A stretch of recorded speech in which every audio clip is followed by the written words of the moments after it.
Hey book babes, welcome back to another video. I am so excited for today's video because if you don't know, at the beginning of the year, I sat down and created a whole list of all the books I was excited to read in 2025. And I was going to make a video on it, and I was looking at the list and it was just really long, and I was like, nobody wants like a 2 or 3 hour video of all the books I am excited to read. I haven't even read them. There's not even like a review on them. They're just a whole bunch of books that I'm excited to read. So I was like, okay, I'm gonna just break them down. I'm gonna do like a little mini series, break them down into genre, and I'll break them down to like the top, like, I don't know, like 8 to 10 books that I'm really excited to read per genre. So that's what I'm doing here. This is part number 4, I think. Yeah, because I did romance and then I did something else, thriller, and then I did mystery. And now today, video number 4 is going to be about the fantasy books I'm excited to read, which is a really fun genre to talk about. Now, let me preface this with the fact that I don't read a lot of fantasy. It's not that I don't like fantasy. I love fantasy, but fantasy is a huge commitment. I mean, if you think about it, fantasy usually has a lot of characters with a lot of interesting names that you have to remember. There's also often a lot of world building that you have to commit to. There's usually a map involved, sometimes a dictionary, or at least key terms. Fantasy books are often 500 to 600 pages long. They're usually part of a series, and there's a lot of different genres, so sometimes it takes you a long time to find out what you like. There's romantasy, there's magical realism, there's dark fantasy. I think there's like something called, there's historical fantasy. I mean, there's a lot of different subgenres, so it takes you kind of a long time if you don't like a couple, like if you're not a big romantasy reader, but you didn't know that. So you get through a whole book and you're like, okay, well, I don't really like that much, but maybe I still like the magical part of it. So then you're looking at historical historical fantasy, or then it's a lot. There's a lot that goes into fantasy. Fantasy is a huge commitment. Change my mind. But when I'm reading a fantasy, especially if it's a good one, I love it. I get so excited. It really is the type of genre to pull you out of a really bad reading slump, which I admit I'm in a bit of a slump. Like, I'm still reading right now, but I'm in a bit of a slump. I've just read a couple of bad books in a row. Side note, this is not fantasy related, but if you were looking for a good chick lit, like romance book, not fantasy at all, just chick lit, do not read this book. Do not read A Not So Meet Cute by Megan Quinn. This book, 1 star for me. I probably won't be posting I could post a review on this, but I did not like this book. And I know that this is not related. I just had to tell somebody, do not read this book. I hated it. Anyway, so I've identified, looks like 10 fantasy books that I am looking forward or interested in reading this year. I'm not promising the internet that I'm going to read all 10 of these books, but I am interested at least in the premise. I looked at a whole bunch of different fantasy reads and I thought to myself, these ones sound good. So without further ado, let's get started. This is all in order of release date, just so you know. It's not all in order of how much I like it. The first one is A Sea of Unspoken Things by Adrienne Young. This already came out on January 7th. It currently has a 3.77 on Goodreads out of like almost 10,000 ratings, which I feel like is pretty good. Now, this is a standalone. This is not part of a series. This is about a woman named James. She possesses a deep, almost psychic connection with her brother, I think her twin brother, Johnny, but Johnny dies in a tragic accident of some sort. James returns to their hometown where they grew up to settle her brother's affairs. And I guess while she's there, she decides to investigate the circumstances surrounding her brother's death. And as she's like investigating this, she's forced to investigate her own past. Has to come to terms with some things. She's learning things about Johnny that she never knew, some maybe dark things. Upon synopsis, this does not sound like a fantasy, but I dug a little bit deeper, and it turns out this is a magical realism book. So the subgenre of this book is magical realism. And I love a magical realism. I mean, one of my favorite books of all time is A Midnight Library. I love that book. And that's when I knew that I was in love with magical realism. So I'm pumped on this one. I don't know how the book incorporates magical realism. I'm kind of having a hard time figuring that out.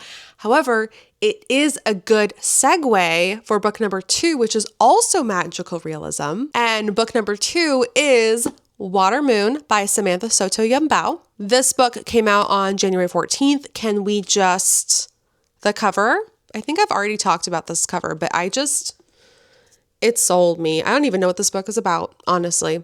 Actually, I do now because I looked up the synopsis. But before I prepared for this video, didn't know what the book was about. Literally just decided to pick it out based on the cover because it's gorgeous. Gorgeous.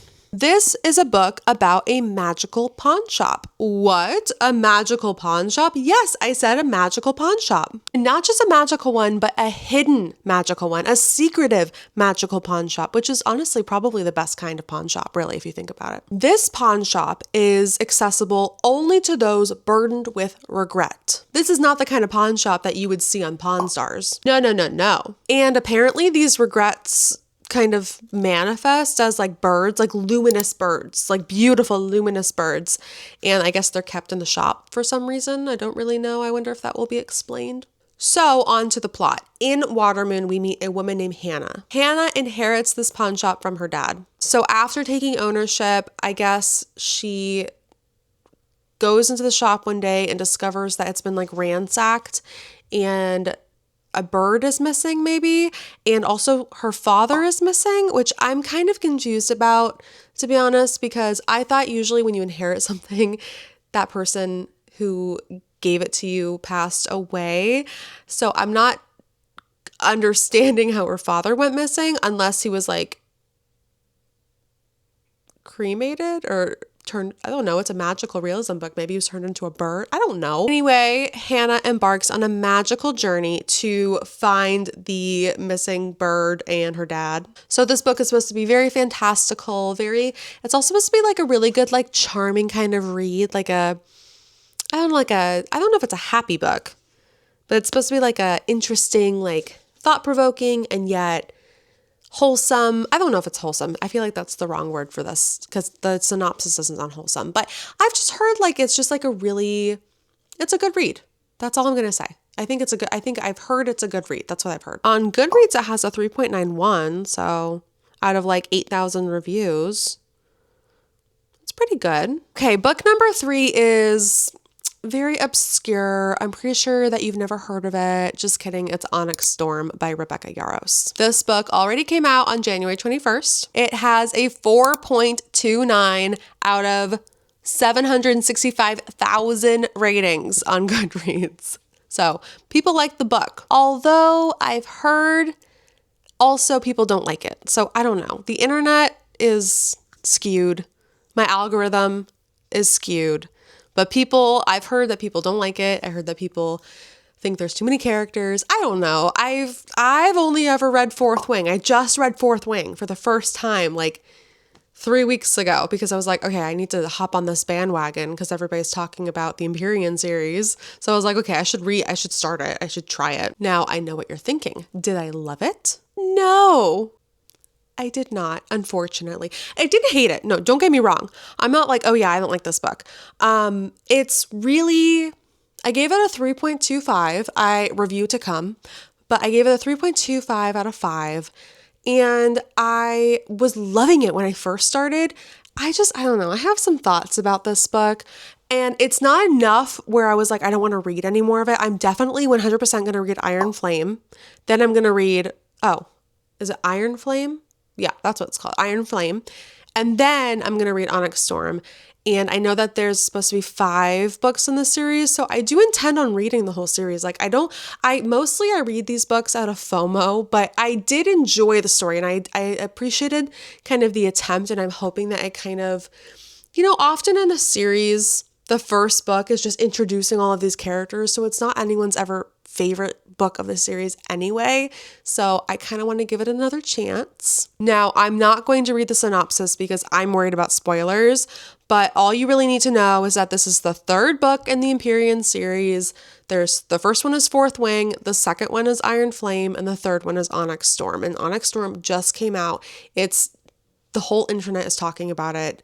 I think if you're watching this video, you've either already read it or heard about it at least. So it shouldn't be a surprise to you. But yeah, so I intend to read Iron Flame, and then I will hop on the Onyx Storm train. Review of all three, honestly, to come. Next, we've got A Harvest of Hearts by Andrea Eames. I hope I pronounced that correctly. This one's not out yet. It comes out on March 4th. Okay, so this book is about a woman named Foss, Foss. And in this world that Foss lives in, it is common knowledge that magic workers harvest human hearts for spells. And Foss, who is a practical and unassuming villager, never really expected to be a target of these magic workers. So, a sorcerer accidentally snags a piece of Foss's heart, and she gets really mad about it, as one would. She travels to the city where the sorcerer lives, I think, and she confronts him. Now, this sorcerer, his name is Sylvester. He turns out to be kind of like this ditzy, inexperienced, kind of a dud magic worker. So Foss kind of finds herself navigating his enchanted house, this city, she's trying to figure out how to get her snagged heart back or a cure for it or something, just fix her heart, I guess, is really what she's trying to do. From what I read, she also befriends a talking cat, which sounds pretty fun. A little bit of Salem from Sabrina the Teenage Witch action there for you. But this book is supposed to be funny and lighthearted and an all-around joy to read. So I'm really looking forward to it. I think it's a very interesting premise, and I think it sounds really fun. So looking forward to that one. Next is the beloved Hunger Games series. This one is A Sunrise on the Reaping by Suzanne Collins. This is number 0.5 in the series, so before the Hunger Games. This one comes out on March 18th. This one is all about Haymitch. So if you like Haymitch, you're probably going to like this book. This one takes place during the 50th Hunger Games, the quarter quell, if you will, which means that it has its own special, brutal sort of rules, even worse than the regular Hunger Games rules. I think there's twice the amount of tributes that are reaped during these particular Hunger Games, which I think is a lot. So this shows Haymitch as a young man, a gentleman, if you will. This is before he becomes the hardened, cynical drunk that you meet in Hunger Games. I know that book number 0, The Ballad of Songbirds and Snakes, came out 5 years, I think 2020 or something like that. And I never read it. And I have read Hunger Games 1, 2, and 3. Obviously, I haven't read those since high school. So I kind of want to reread those just so that way I can get a better perspective of who Haymitch is before I dive into this one, because I do really, really want to read it. I remember when I read Hunger Games, I loved it. I read it, I think I read it twice, actually, in a row. That's how much I loved the series. So I want to reread the series and see if I still love it just as much as my high school self. And then I'm going to read Ballad of Songbirds and Snakes, and then I'll read this one because I'm sure that this book will have come out far ahead of when I have time to read it. So, if that makes sense. Okay, book numero 6. A little bit of Espanol for you. Just kidding, I don't speak Spanish. I mean, I can count to 6, but that's about it. But the next book on the list is A Palace Near the Wind. What a beautiful, lovely name. The author of this book is A. Jiang. I hope I pronounced that correctly. This is the first book in the Natural Engines series, and it comes out on April 8th. And I just looked up the Natural Engines series because I was curious, and it looks like the second book is already due to be coming out in April 2026, and that one's going to be called A River from the Sky. They're beautiful names. These are beautiful names. Okay, so what is this book about? So this is about a woman named Lu. Lu is the eldest princess of the Fang royalty. It's also the next bride to the human king. Now, the Fang people are not human, and I realize I just said the Fang people are not human, and that doesn't really make sense, but nevertheless, they're not human. Turns out they have bark faces, carved limbs, arms of braided branches, and hair of needle threads. Wow. Anyway, Lu has to marry this human king because I guess if she does this, somehow she stops humans from expanding because she wants to keep the Fang people and their culture and their land intact. And I guess humans are kind of moving in as we do. But Lou, yeah, she rebels. She does not want to marry this king. She's like, I'm going to kill this guy so that way we can stop all these marriages and we can just be living in peace and I don't have to marry you. But I think something goes wrong with like her little sister or something of some sort. I'm not really sure, but it sounds like a really, really interesting story. It sounds like very unique. I've never heard of anything like this before. I mean, the premise is not crazy, but the actual just like the way that it seems to be laid out is also very interesting. I'm definitely going to read this one because also I'm a sucker for a good cover, and look at this cover. I mean, hello, I need to read it. And also I kind of like that. I kind of be getting on the ground floor of a series, I get to join everybody, and not have the FOMO. So I'm going to read it for sure. I'm going to read this book. Okay, book number 7 is Bury Our Bones in the Midnight Soil by V.E. Schwab. This one comes out on June 10th. Now, V.E. Schwab, I know, is a very well-loved author. I attempted to read The Invisible Life of Addie LaRue because I read the synopsis and I was like, this is my kind of book. I don't know. I literally DNF'd it. I think exactly 50% through. I just couldn't anymore. I feel like it's a soft DNF. I am going to try it again because my book club loved it. But I don't know. I guess I couldn't get past like the fact that she was like having like ghost sex with the devil or something. I don't know. It was really weird. I felt like it was kind of too weird. It's kind of how I felt when I was reading this one was worse, but when I was reading Fourth Wing, and I'm only going to say these 2 words, the dragon sex was just a little bit too much for me. I was getting kind of like the ick. So I don't know. Can you get the ick for something that's not like a guy? I was getting the ick for the book. Like it just turned me off. And that's how I felt about V.E. Schwab's Invisible Life of Addie LaRue, because I loved the premise for it and I was so pumped. I think I just had too high expectations for it. But anyway, so I'm just hoping that there's no like devil sex. I mean, it's fine if it makes sense for the story, but I felt like it didn't really make sense for the story. I don't know. Anyway, I think this is about vampires. I think it's like 3 generations of vampires. I know V.E. Schwab plays a lot with historical fiction and time as well. So, wait, is Invisible Life of Addie LaRue? That's the one. Yeah, that's the one with the devil sex. Yeah, for sure. I'm right? I will definitely read this book because I'm interested. And I did appreciate V.E. Schwab's writing. Like I liked the writing style of Invisible Life of Addie LaRue. And I like the premises, of this, it's like a fantasy, but historical fiction fantasy, which I mean is like the best of both worlds in my opinion. So I really like that. So I think I will definitely read this book. It's not at the top of my list, but I don't like to just not give authors a chance. Like I like to give them 1, 2, maybe 3 chances. I don't like to just read one book by an author. And I didn't even really finish Invisible Life of Addie LaRue. So I only read half a book by this author. So I definitely want to reread Invisible Life of Addie LaRue and just kind of get past the parts that I think are weird.